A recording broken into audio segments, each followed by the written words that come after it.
చందమామ దేవి భాగవతం 15వ భాగం. శుంభ నిశుంభులు. మహిషాసురుని చంపి దేవి అంతర్ధానం అయిన అనంతరం దేవతలు మహిషుడి రాజ్యానికి శత్రుఘ్నుడు అనే సూర్యవంశపు రాజును రాజుగా అభిషేకించి తమ దారిన తాము కూడా వెళ్ళిపోయారు. ప్రపంచం సుఖంగా ఉన్న సమయంలో మళ్ళీ దానవుల పేడ దాపురించింది. రసాతలంలో శుంభుడు నిశుంభుడు అనే ఇద్దరు దానవులు ఆహారము నీరు తీసుకోకుండా ఘోరమైన తపస్సు చేశారు. వారి తపస్సుకు మెచ్చి బ్రహ్మ ప్రత్యక్షమై ఏదైనా వరం కోరుకోమన్నాడు. నీ చేత కానీ ఇతరుల చేత కానీ ఎవరి చేత కానీ మాకు చావు లేకుండా వరం ఇయ్యి అన్నారు వాళ్ళు. లాభం లేదు, ఇంకేదైనా వరం కోరుకోండి అన్నాడు బ్రహ్మ. ఆడదాని చేత తప్ప మరెవరి చేత మాకు చావు లేకుండా అనుగ్రహించు, ఆడది మమ్మల్ని చంపినప్పటి మాట చూసుకుంటాం అన్నారు శుంభని శుంభులు. బ్రహ్మదేవుడు ఆ వరం ఇచ్చాడు. ఆ అన్నదమ్ములు బ్రహ్మ వల్ల ఇలా వరం పొంది భృగు మహామునిని తమకు పురోహితుడిగా పెట్టుకున్నారు. మంచి ముహూర్తం చూసి శుంభుడు రాజ్యాభిషేకం చేసుకుని తన తమ్ముడైన నిశుంభుడు మంత్రిగా రాజ్యపాలన సాగించాడు. చండముండులనేవారు సేనాధిపతులుగా ఉన్నారు. పాతాళం నుండి ధూమ్రాలోచనుడు, రక్తబీజుడు అనేవాళ్లు 2 అక్షౌహిణుల సేనతో వచ్చి శుంభని శుంభుల కొలువులో చేరారు. రక్తబీజుడు అనేవాడు యుద్ధరంగంలో ఉద్దండు. యుద్ధంలో వాడికి గాయం తగిలి వాడి రక్తం భూమి మీద పడితే వాడిలాంటి మహావీరులు వేలకు వేలు పుట్టుకొస్తారు. అందుకే వాడికి రక్తబీజుడు అనే పేరు వచ్చింది. ఇలాగే అనేక మంది దానవ వీరులు శుంభుడి కొలువులోకి వచ్చి చేరారు. ఇలా ఉండగా ఒకసారి నిశుంభుడికి ఇంద్రుని జయించాలని బుద్ధి పుట్టింది. వాడు ఇంద్రుడి నగరానికి వెళ్లేసరికి ఇంద్రుడు దేవతలను వెంటబెట్టుకుని వచ్చి యుద్ధం ప్రారంభించి నిశుంభుణ్ణి వజ్రాయుధంతో కొట్టేసరికి వాడు కాస్త మూర్ఛపోయాడు. తన తమ్ముడు మూర్ఛపోయాడని విని శుంభుడు మండిపడి యుద్ధానికి వచ్చి దేవతలను చెలాచెదురు చేసి ఇంద్రుడు మొదలైన వాళ్లను జయించి తానే ఇంద్రత్వం పుచ్చుకుని అష్టదిక్పాలకులను లోబరుచుకుని 3 లోకాలు ఏలుతూ నందనవనంలో అప్సరసలతో విహరించసాగాడు. దిక్పాలకుల స్థానాలలో శుంభుడికి ఇష్టులైన దానవులు నియోగించబడ్డారు. శుంభుడి పరిపాలనలో దేవతలు దిక్కులేని వారై అడవులు బట్టిపోయి గోలలో తలదాచుకుంటూ సుఖమనేది ఏమాత్రమూ లేని జీవితం గడిపారు. ఈ విధంగా 1000 సంవత్సరాలు గడిచాయి. కష్టాల పాలై ఉన్న ఇంద్రుడు మొదలైన వాళ్ళు స్వర్గాన్ని తిరిగి ఎలా సంపాదించాలో, శుంభుణ్ణి ఎలా చంపాలో తెలియక ఒకనాడు బృహస్పతితో, మహాత్మా, నీకు తెలియనిదంటూ ఏదీ లేదు కదా, దేవతలకు ఈ దుస్థితి తొలగే ఉపాయం ఏదో చూడు. మంత్రాలు గొప్ప ప్రభావం గలవి. వాటితో అభిచార హోమం గాని మరేదైనా గాని చేయించి మా రాజ్యం మాకు ఇప్పించు అన్నారు. ఇంద్ర, మంత్రతంత్రాలైన విధిని అనుసరించే పని చేస్తాయి, దానికి వ్యతిరేకంగా పని చెయ్యలేవు. వాటికి అధిపతులైన మీరే దుర్దశ అనుభవిస్తున్నారు. ఈ స్థితిలో మంత్రాలు మీకు ఎలా సహాయపడతాయి? అయినా ఒకటి చెయ్యవచ్చు. జగజ్జనని మహిషాసురుణ్ణి చంపిన సంగతి మీకు తెలుసును కదా, ఆవిడనే మళ్ళీ ఆశ్రయించండి. మీరు హిమాలయానికి వెళ్ళి ఆ దేవి మాయాబీజ పునశ్చరణ చెయ్యండి, మీ పని నెరవేరవచ్చు అన్నాడు దేవగురువైన బృహస్పతి. దేవతలు ఆ ప్రకారమే హిమాలయానికి వెళ్ళి మాయాబీజాన్ని జపిస్తూ దేవిని స్తోత్రం చేశారు. దేవి మంచి చీర కట్టి అందమైన బంగారు ఆభరణాలు ధరించి గంగలో స్నానం చెయ్యటానికి పోతున్నదానిలాగా ఒక గుహలో నుండి వస్తూ దేవతలను చూసి, దేవతలల్లే ఉంది, ఏం పని మీద ఇటుకేసి వచ్చారు?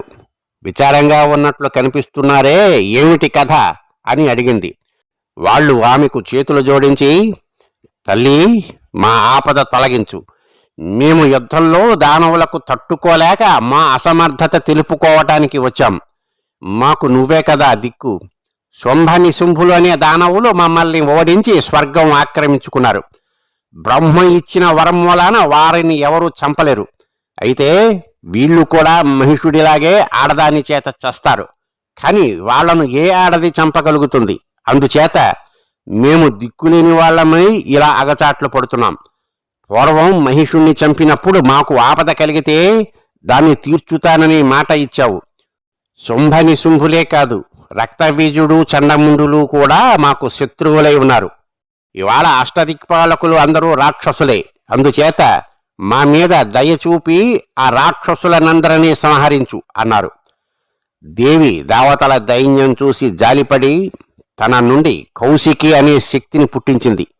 ఆ శక్తి నల్లగా ఉండటం చేత కాళిక అని, కాళరాత్రి అని పిలవబడుతూ మహాఘోరమైన రూపం ధరించింది. దేవతలారా, విచారించకండి. శుంభని శుంభులను ఇతర రాక్షసులను చంపి మీకు మేలు చేకూర్చుతాను అని దేవి దేవతలకు అభయం ఇచ్చి తన నుండి పుట్టిన కౌశికిని తన పార్శ్వంలో ఉంచుకుని సింహం మీద శత్రువుల నగరానికి వెళ్ళి నగరం వెలపల ఉన్న వనంలో విడిచి అక్కడ అతి మనోహరంగా గానం చేసింది. ఆ గానానికి దేవతలు పరమానందం చెందారు. మృగాలు తమను తాము మరిచాయి. పక్షులు చెవులు రిక్కించి విన్నాయి. ఆ సమయంలో చండముండులు విలాసంగా ఉపవనాలలో విహరిస్తూ మనోహరమైన ఆ గానాన్ని కొంతసేపు విని దగ్గరకు వచ్చి జగన్మోహిని అయిన అంబ అవతారాన్ని, ఆమె వెంట ఉన్న కౌశికిని చూసి అమితమైన ఆశ్చర్యంతో నగరానికి తిరిగిపోయి శుంభుడికి నమస్కారం చేసి ఇలా అన్నారు. ఎక్కడి నుండో ఒక స్త్రీ సింహం ఎక్కి వచ్చింది. ఆమె అందాన్ని వర్ణించటం అసాధ్యం. 3 లోకాలలోనూ అంతటి సౌందర్యవతి లేదు. ఇక ఆమె గానాన్ని గురించి చెప్పేదే లేదు. మన ఉద్యానవనంలో ఆమె పాడుతూ ఉంటే పశుపక్ష్యాదులు ఆలకిస్తున్నాయి. ఆమె వెంట ఇంకొక ఆమె కూడా ఉన్నది. ఇన్ని మాటలు దేనికి? నువ్వు వెళ్ళి ఆమె సంగతి ఏమిటో తెలుసుకుని తీసుకువచ్చి నీ భార్యగా చేసుకో.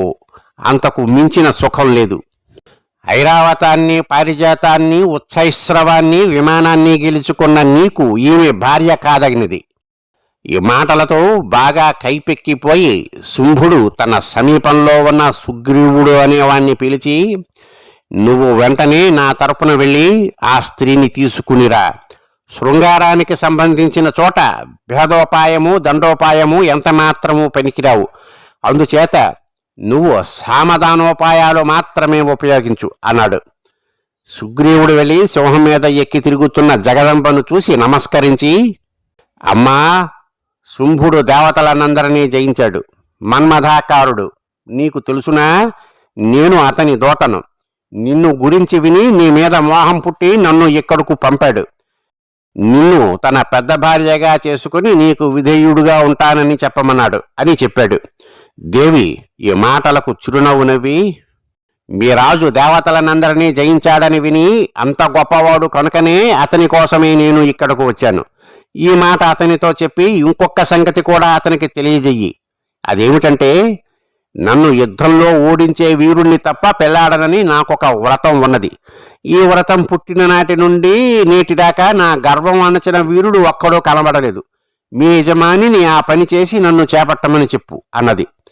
ఈ మాటకు సుగ్రీవుడు నిర్ఘాంతపోయి, అమ్మా, స్త్రీ సహజమైన దుస్సాహసంతో ఇలా అన్నావు, కానీ శుంభుడి పేరు చెబితేనే ఎంతటి వాళ్ళు ఆక్రందనం చేస్తారు కదా, అతన్ని ఎలా జయించగలను అని అనుకుంటున్నావు. ఇటువంటి ఆలోచన మాని శుంభుణ్ణో అతని తమ్ముడు నిశుంభుణ్ణో భర్తగా చేసుకుని సుఖంగా ఉండు అన్నాడు.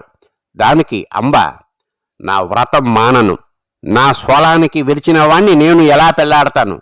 నాతో యుద్ధానికి సిద్ధపడకపోతే మీ యజమానిని స్వర్గ మర్త్య లోకాలు విడిచి బంధుమిత్ర సహితంగా రసాతలానికి వెళ్ళిపోమ్మనమను. నా మాటలు ఉన్నవి ఉన్నట్లుగా చెప్పు అన్నది. సుగ్రీవుడు మతి చెడిన వాడిలాగా శుంభుడి వద్దకు తిరిగి వెళ్ళి ముందుగానే క్షమార్పణ చెప్పుకుని దేవి అన్న మాటలు అన్నవి అన్నట్లుగా తెలిపాడు. శుంభుడు నిశుంభుడికేసి తిరిగి, ఒక ఆడది ఇంకో ఆడదాన్ని తోడు తెచ్చుకుని యుద్ధం చేస్తానని వచ్చిందట. నువ్వు వెళతావా, నన్ను వెళ్ళమంటావా అని అడిగాడు. నువ్వు వద్దు, నేను వద్దు. ధూమ్రలోచనుని పంపితే ఆమెను గెలిచి తెస్తాడు. మరుక్షణంలో ఆమె నిన్ను వరిస్తుంది అన్నాడు నిశుంభుడు. ఈ మాటకు సమ్మతించి శుంభుడు ధూమ్రలోచనుడితో, నువ్వు ఆ సుందరికి అండగా ఉన్న స్త్రీని చంపి సుందరిని తీసుకునిరా. ఆమె నీ మీద చిన్నగా బాణాలు వేసినా నువ్వు ఆమెను క్రూరమైన బాణాలతో హింసించేవుసునా, ఆమెను చెక్కు చెదరకుండా పట్టుకునిరా అన్నాడు. ధూమ్రాలోచనుడు సేనాసహితంగా దేవి వద్దకు వెళ్ళి తన యజమాని ప్రేమ సందేశాన్ని ఆమెకు చెప్పాడు. వాడి మాటలకు కాళిక జవాబు చెబుతూ, సిగ్గు లేకుండా విటకాడిలాగా మాట్లాడతావేం? యుద్ధం చెయ్యి. మా దేవి దేనికి వచ్చిందనుకున్నావు? నీ శుంభులను యముడి వద్దకు పంపటానికి అన్నది. ధూమ్రాలోచనుడు మండిపడి, కయ్యానికి కాలు దూవుతావా? నీ గర్వం అణచలేక ఎంతసేపు మాట్లాడాను అని అనుకుంటున్నావా? అంటూ యుద్ధానికి తలపడి కాళిక చేతిలో తాను చావటమేగాక తన సైన్యాన్ని కూడా పోగొట్టుకున్నాడు. దేవి దిశలో పిక్కటిల్లేలాగా శంఖం పూరించింది. అది విని శుంభుడు ఏదో మూడిందనుకుని బయలుదేరి వచ్చి చూస్తే ధూమ్రాలోచనుడి జాడలేదు, సైన్యం జాడలేదు. చచ్చిన మనుషుల శవాలు, గుర్రాల శవాలు కనిపించాయి. హతశేషులు వచ్చి జరిగినది చెప్పారు. శుంభుడి ప్రణయగాథ తలక్రిందులయ్యింది. చేస్తే దేవితో యుద్ధం చెయ్యాలి, లేదా సంధి చేసుకోవాలి. ఆమెతో యుద్ధం చెయ్యగల శూరులు శుంభుడి వెంట చాలామంది ఉన్నారు. ముందు చండముండులు దేవి మీదకు యుద్ధానికి వెళ్లారు. వాళ్ళు చచ్చినాక రక్తబీజుడు వెళ్ళి మరొకసారి దేవికి శుంభుణ్ణి గాని నిశుంభుణ్ణి గాని పెళ్లాడమని సలహా ఇచ్చాడు.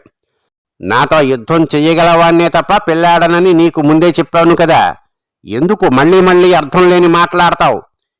నీ నిశుంభులను వచ్చి నన్ను యుద్ధంలో జయించి పెళ్లాడమను అన్నది దేవి. రక్తబీజుడు మండిపడి యుద్ధం చేసి క్షణంలో మోర్చపోయి తన రథంలోనే పడ్డాడు. అయితే రక్తబీజుడి రక్తం నేల మీద పడితే ఒక్కొక్క బొట్టుకు ఒక్కొక్క రక్తబీజుడు పుట్టుకొస్తున్నాడు. అలా చాలామంది పుట్టుకుని రావటం చూసి దేవి వాడి రక్తం నేల మీద పడకముందే తాగయ్యమని కాళికకు చెప్పి లోగడ పుట్టుకొచ్చిన వాళ్లను రక్తబీజుణ్ణి కూడా చంపేసింది. చెట్ట చివరకు దేవితో యుద్ధం చేసి చచ్చిపోయిన వాళ్లు శుంభులు. చావగా మిగిలిన వారికి దేవి అభయం ఇచ్చింది. వాళ్ళు పాతాళానికి వెళ్ళిపోయారు. స్వస్తి.